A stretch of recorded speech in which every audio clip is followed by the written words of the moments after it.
Lesson 4. Meet my family. Let's learn.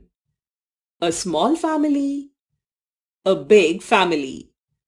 Mother, father, and children make a family. Mother and father are called parents. Members of a family live together in a house. Some families are small and some are big.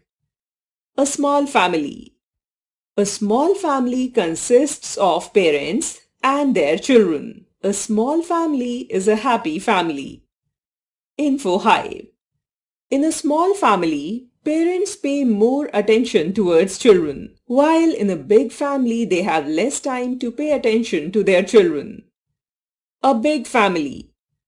A big family consists of grandparents, uncles, aunts, and their children. The children of our uncles and aunts are our cousins. Children have a lot of fun in a big family.